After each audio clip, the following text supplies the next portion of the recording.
Hello dear student, welcome to the CBSB the bright classes.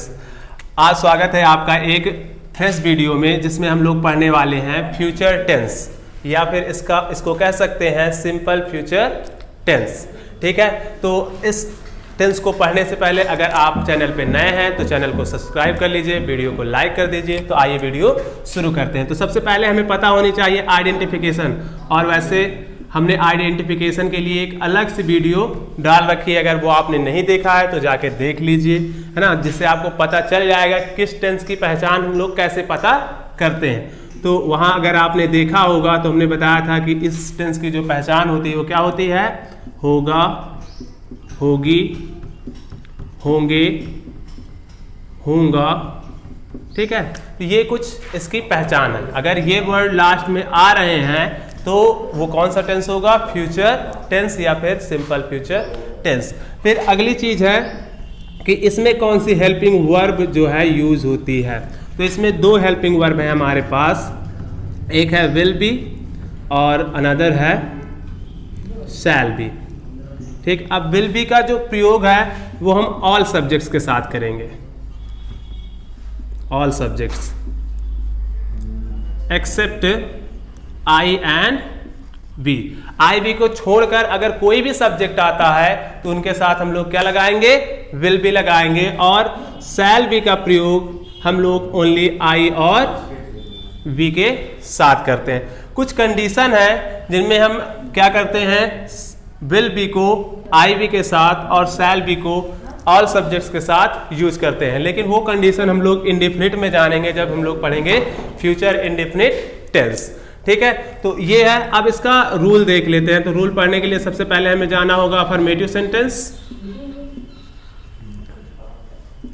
कैसे करते हैं इसका अफर्मेटिव सेंटेंस, तो जैसा हम लोग पिछले टेंस में करते थे कुछ उसी प्रकार से करेंगे, यानी कि जो हमारा फॉर्मेशन होगा सेंटेंस का वो सेम रहेगा। क्या रखते थे, सब्जेक्ट, है ना, उसके बाद क्या रखते थे, हेल्पिंग वर्ब। तो यहां भी हम लोग वही सेम करने वाले हैं। शैल या विल में से कोई एक प्लस बी प्लस जो भी आएंगे, आर्टिकल आता है या फिर कोई एडजेक्टिव आता है, एडवर्ब आता है या एडजेक्टिव आता है ना, कोई नाउन आता है या फिर कोई ऑब्जेक्ट है, इस प्रकार से। और लास्ट में क्या लगाएंगे, कोई स्टॉप। तो ये चीजें हमें ऐसे यूज करनी। एग्जाम्पल देख लेते हैं इसका, जैसे कि वह घर पर होगा, वह घर पर होगा, है ना। सिंपल सा देखेंगे पहचान मैच कर रही है, यानी कि ये फ्यूचर टेंस या सिंपल फ्यूचर टेंस है। चलेंगे रूल पे। सबसे पहले हमें ढूंढना है सब्जेक्ट। तो सब्जेक्ट क्या है, ही, है ना, ही। अब उसके बाद देखेंगे कि इसमें हेल्पिंग वर्ब कौन सी लगने वाली, विल या शैल।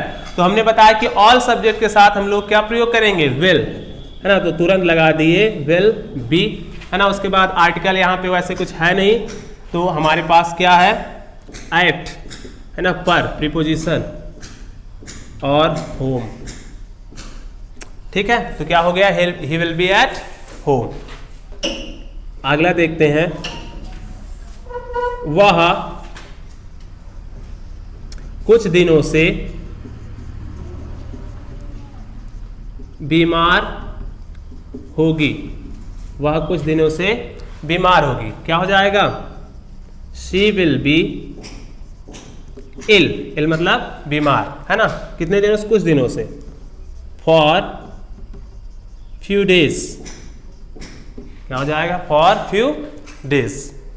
ठीक है, ये नोट कर लीजिए। अब अगर इसमें नेगेटिव टाइप का आता है ना, क्या आता है, नेगेटिव टाइप का, तो सिंपल सा करना क्या है, नेगेटिव सेंटेंस आता है तो हमें जो नॉट है वो विल और शैल के बाद लगाना है। बस सिंपल सा क्या करना है, विल और शैल के बाद नॉट लगा देना है। जैसे कि अगर वह घर पर होगा, ये रहा अफर्मेटिव, अगर हो जाए वह घर पर नहीं होगा, तो बताइए क्या हो जाएगा, कहाँ नॉट लगाना है, विल और शैल के बाद। तो क्या हो जाएगा, he will not B at home. वह कुछ दिनों से बीमार नहीं होगी, तो क्या हो जाएगा बताइए, she will not be ill for a few days, for a few days, ठीक है।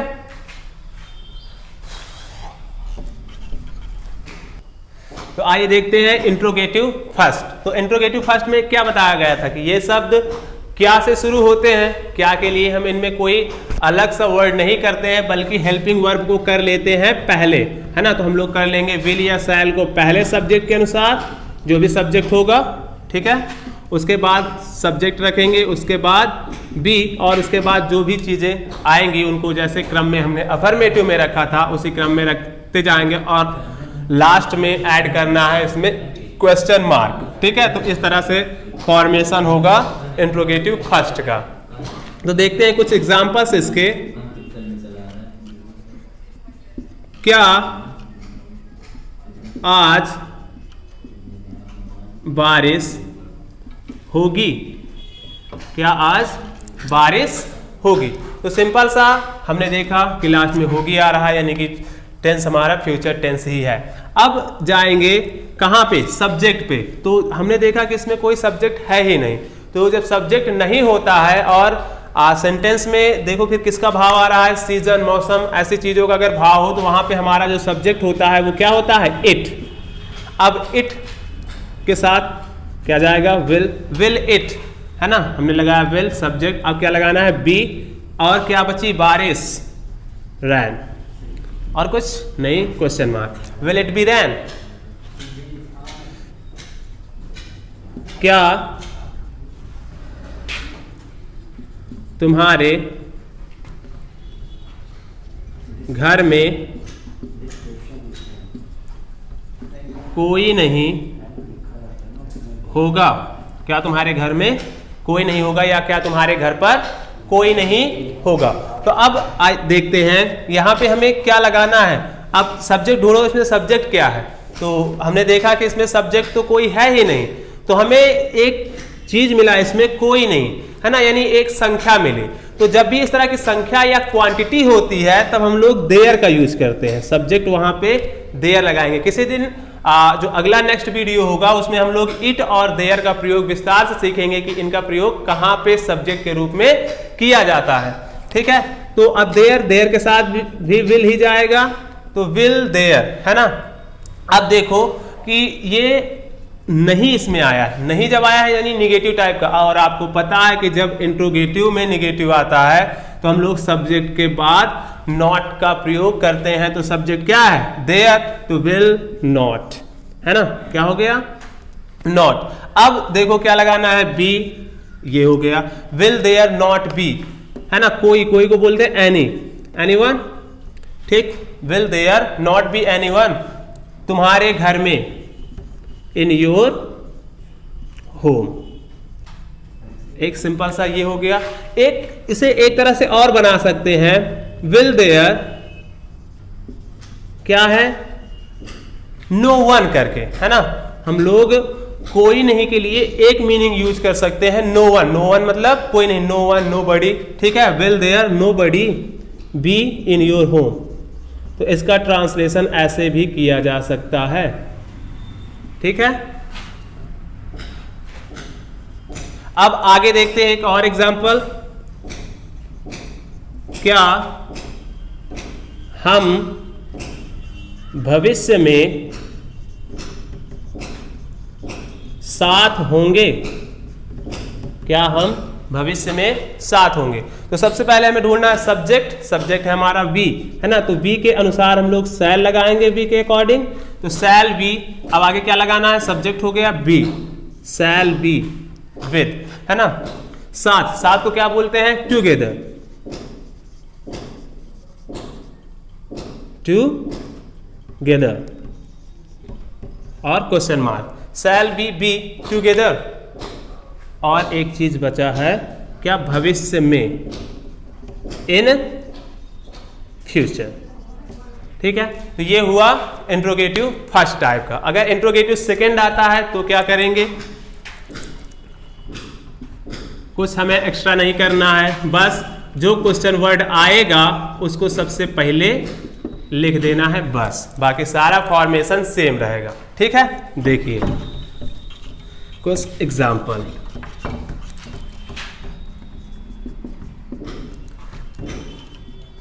वह इस समय कहाँ होगा? वह इस समय कहाँ होगा। तो सबसे पहले इसमें हमें ढूंढना होता है क्वेश्चन वर्ड, और क्वेश्चन वर्ड ढूंढने के लिए हमने आपको आसान सा तरीका बताया था कि ये क्या का अक्षर से शुरू होते हैं ना, कहाँ, कहाँ को बोलते हैं वेयर, है ना। अब हमें लगाना है विल या शैल में से एक, तो लगा देते हैं विल, सब्जेक्ट है हमारा ही, उसके बाद लगाना है B, where will he be, है ना। इस समय, इस समय यानी कि निश्चित टाइम है, एट दिस टाइम, ठीक है, ये हो गया। और अनदर एग्जांपल देख लेते हैं।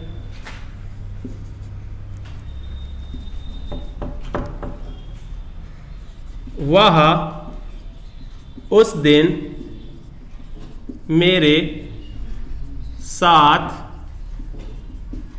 क्यों नहीं होगी, वह मेरे साथ उस दिन क्यों नहीं होगी। तो सिंपल सा, इसमें भी हमें क्या करना है, सबसे पहले क्वेश्चन वर्ड ढूंढना है। क्वेश्चन वर्ड ढूंढने यानी क्यों, क्यों को बोलते हैं व्हाई, है ना, व्हाई।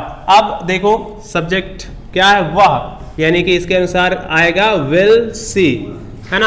अब इसमें एक चीज और आया है नहीं, और जब पता है कि नहीं आता है इंट्रोगेटिव में, तो नहीं के लिए सब्जेक्ट के बाद नॉट का यूज करते हैं, तो व्हाई विल सी नॉट, है ना। फिर लगाना है बी। अब क्या है, मेरे साथ, मेरे साथ मतलब विद मी, और कुछ बचा है उस दिन, दैट डे, क्वेश्चन मार्क। तो हमने आपके लिए ये कुछ होमवर्क तैयार किया है ना, कुछ 5 सेंटेंस हैं।